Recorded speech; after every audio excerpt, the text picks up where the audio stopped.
한국군이 추진하던 핵추진 잠수함 건조 사업이 당초 노무현 정부 시절 시작됐다고 알려진 것과는 달리 북핵 위기가 고조되던 김영삼 정부 시절 본격 추진된 것으로 확인됐다. 1994년 김영삼 대통령은 원자력 연구소 과학자들에게 핵추진 잠수함용 원자로를 건설하라고 지시한 것으로 확인됐다. 이에 따라 원자력 연구소는 러시아 핵잠수함 도면을 입수해 잠수함 탑재용 원자로를 설계했고 국방부는 국방과학연구소에 핵추진 잠수함의 무기체계 설계를 지시했다는 것이다.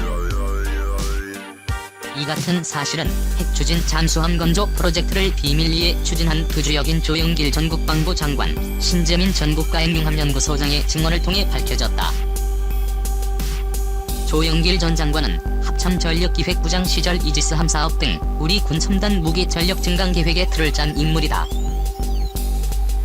신재민 전 국가행용함연구소장은 한국 표준형 원자로를 설계했고 1993년부터 1996년 2월까지 한국원자력연구소장을 지냈다. 이후 2005년 10월 국가행용함연구소장으로 부임해 2008년 6월 첨단 핵융합 연구장치인 KSGAR을 건설하고 첫 플라스마를 발생시키는 데 주도적 역할을 했다. 조영길 전 장관은 북한이 NPT를 탈퇴하면서 1차 북핵 위기가 발발하자 당시 합참전력기획부장으로서 군 전력 증강 사업을 전면 수정할 수밖에 없었다. 이어서 원자력연구소와 ADD와 협력 3000톤급 핵추진 잠수함 건조 사업에 착수해 2008년 9척을 실전 배치한다는 계획을 수립했다고 말했다. 조 전 장관은 1994년 국방부는 480억 원의 핵추진 잠수함 개발용 비밀 예산을 편성해 원자력 연구소와 DD에 전달했다면서 이에 맞춰 1300km 사거리의 잠수함 발사용 크루즈 미사일도 개발했다고 했다. 2006년 1월 26일 조선일보는 우리 군이 4000톤급 원자력 추진 잠수함을 2007년부터 건조에 착수해 2012년부터 3년 간격으로 척을 실전 배치한다고 보도했다. 국방부와 해군은 2003년 5월부터 핵잠수함 독자 건조를 검토해왔으며 올해부터 2006년까지 개념 설계를 마친 후 2007년부터 건조에 돌입한다는 내용이었다. 국방부는 원자력 잠수함 건조 계획부인 대우조선이 건조한 해군의 209급 잠수함 엽기함. 이 보도 직후 원장 한당시 국방부 확대정책관은 기자들과 만나 핵잠수함은 한반도 비핵화 선언에 위배되기 때문에 국제원자력기구의 사전 승인을 받지 않고는 현실적으로 불가능하며 3500톤급 잠수함을 핵추진으로 건조하는 것은 기술적으로도 불가능하다고 핵잠수함 건조 계획을 전면 부인했다. 당시 국방부는 핵잠수함 사업이 논란을 빚자 한국국방연구원에 용역을 주어 사업에 대한 타당성 검토를 위한 연구 과제를 맡겼고 2003년 말 키드는 국방부에 연구 결과를 보고했다고 한다. 또 연구에 담긴 내용은 미국을 배제한 채 비밀리에 핵추진 잠수함 건조는 사실상 불가능하다는 내용이 주주식회사를 이루고 있었다고 한다. 월간조선 2004년 8월 도는 한국군의 핵추진 잠수함 건조 기획 내막 보도를 통해 우리 군의 원잠 건조 사업을 구체적으로 보도했다. 당시 월간조선이 보도한 내용은 2004년 6월 화순 국방부에서 열린 잠수함 실무 관계자 회의에서 핵추진 잠수함에 대한 개념 설계 허가가 떨어졌으며 핵추진 장치 개발 계획을 국방부 장관에게 별도 보고하라는 지시가 있었다는 내용이었다. 이와 함께 3조 5천억 원에 달하는 핵잠수함 3척의 개발 예산이 해군의 한국형 이지스함 사업 차기 호위함 사업 소해 탐색함 사업 등에 분산 은닉되어 있는 사실도 보도했다. 해군이 2004년 6월 조사단 내 원자력 잠수함 전담부서인 사업단을 설치해 설계 및 건조 무장과 관련된 각종 현안 검토, 작전 요구서문 수립 등을 담당하고 있으며 LDDA 잠수함 설계팀이 한국원자력연구소 산하의 핵추진기관 연구팀이 각각 활동 중이라는 사실도 보도했다. 그러나 조영길 전 장관은 핵추진 잠수함 건조는 이보다 10년 전인 1994년부터 추진되기 시작했다고 증언했다. 1차 북핵 위기 터지자 원장 건조 추진. 당시 합참전력기획부장을 맡고 있던 그는 북한이 핵을 절대로 포기하지 않을 것으로 판단 우리 군의 전력 증강 방향을 근본부터 바꾸게 됐다면서 2008년 북한의 핵무기가 다시 찾아올 것으로 예측하고 육해공 전략을 2008년도를 목표로 획기적으로 개선하는 작업을 추진했다고 했다. 그의 말이다. 육군은 핵이나 화생방 상황에서 생존성이 높은 기계화 부대를 4개에서 8개로 증강시키고 현재의 차기 전차를 개발하기로 했습니다.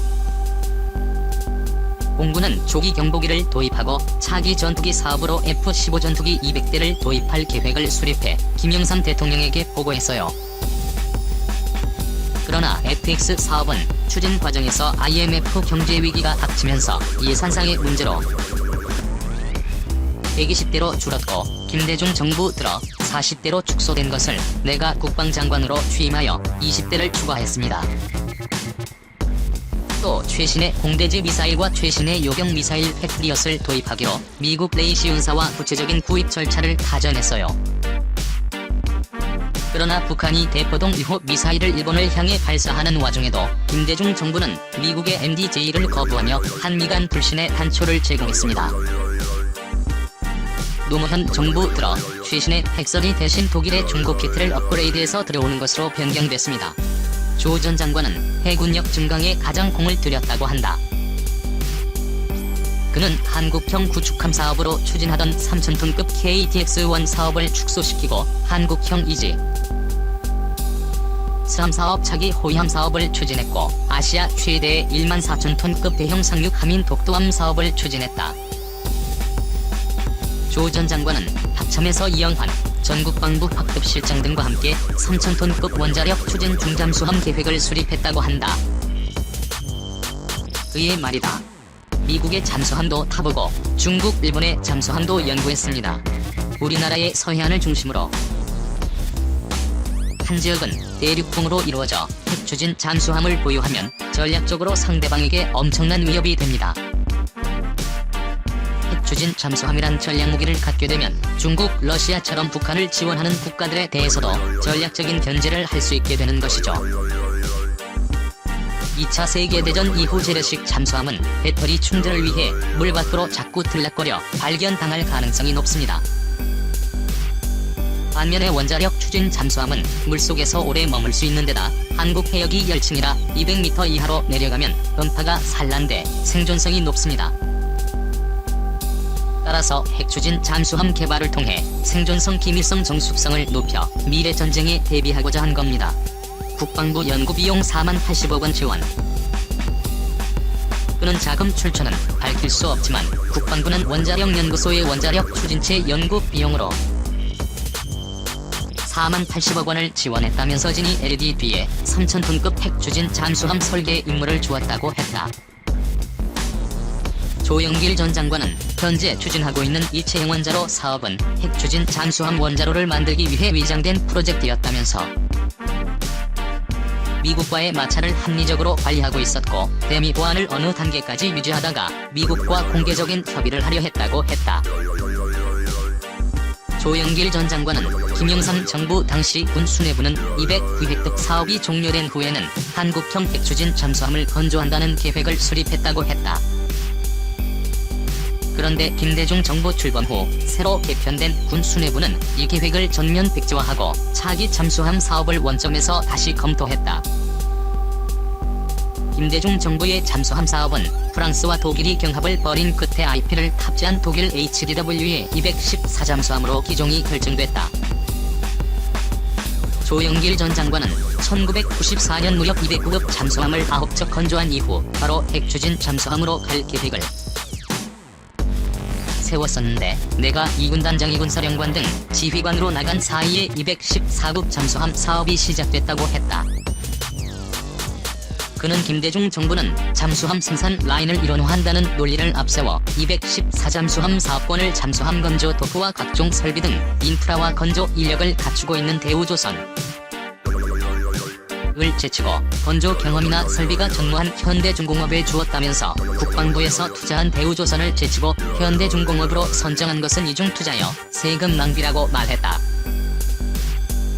이 때문에 209 잠수함 건조를 위해 정부로부터 1,000억 원의 예산을 지원받아 만들어 놓은 대우조선의 잠수함 건조 설비와 200여 명의 건조 인력은 일거리를 잃고 다른 작업장에 투입됨으로써 10여 년 쌓아온 잠수함 건조 기술과 경험 노하우가 사장되고 말았다. 현대중공업은 대우조선과 치열한 수주전을 벌여 214건조 사업권을 따내는 과정에서 값싼 수주를 한 결과 세 척 모두 건조할 경우 적자를 면치 못할 상황이 됐다. 현대중공업은 잠수함 건조 경험이 없는 상태에서 건조를 한 결과 214급 1번 아민순 1함의 경우 기준치보다 소음이 훨씬 커지는 등 품질상의 문제가 발생한 것으로 알려졌다. 조영길 국방장관 취임하자 원장 드라이브 걸어. 조영길 전 장관은 현대중공업은 214급 잠수함 기본사업 3척에 노무현 정부 들어 6척이 추가된 사실, 그리고 이명박 정부 들어 또다시 6척을 추구하려는 움직임에 대해 우리 해군이 214잠수함 대국이 되려는 것도 아닌데 왜 이렇게 동일 기종의 잠수함을 많이 획득하려는 것인지 이해가 가지 않는다고 했다. 우리 군은 현재 9척의 장보고급 잠수함을 운용 중이며 2007년부터 장보고급보다 피스톤 수가 500톤 정도 늘어나고 EIP가 탑재된 214급 잠수함 3척을 실전 배치했다. 김대중 정부 시절 군 수뇌부는 이 잠수함의 뒤를 이어 3,500톤급의 디젤로 추진되는 중 잠수함을 독자 개발하는 계획을 세워놓았다. 그런데 노무현 정부 이후 새로 구성된 군 수뇌부는 김대중 정부가 수립한 잠수함 계획을 전면 백지화해 중잠수함을 거치지 않고 곧바로 핵추진 잠수함 건조로 방향을 틀었다. 방향을 튼 인물은 조영길 국방부 장관이었다. 월간 조선 보도에 의하면 조영길 장관은 취임 직후인 2003년 3월 계룡대 해군본부를 방문해 문정일 해군 참모총장에게 해군은 수건사업인 잠수함을 키워야 한다는 요지의 발언을 한 이후 장관이 직접 나서서 핵추진 잠수함 사업에 드라이브를 걸기 시작했다고 한다. 조 장관은 이어 5월 초에는 자주국방비전 보고습상에서 핵추진 잠수함의 조기 획득을 지시했다고 한다. 결국 2003년 6월 초 회의에서 국방부는 잠수함 장기 소요 계획을 전면 수정해 SSU 사업을 포기하고 SLSX 사업을 추진하기로 결정했다. 조 장관은 한반도 상황, 미래 안보 상황을 볼 때 핵잠수함 건조 시기를 최대한 앞당기기 위해 모든 방안을 강구하되 미국과 문제가 야기되어서는 안되므로 비밀리에 추진하라고 지시했다. 조 장관은 심지어 해군과 LD를 하나로 묶어 사무실은 해군 본부에 둘지라도 실무자들은 LED 뒤에서 연구복으로 갈아입고 LED 요원으로 위장하여 사업을 추진하라. 예산은 건조 단계 이전에는 LED 연구개발비로 위장하라. 핵잠수함은 국가 생존을 위해 더 이상 미룰 수 없는 사업이다.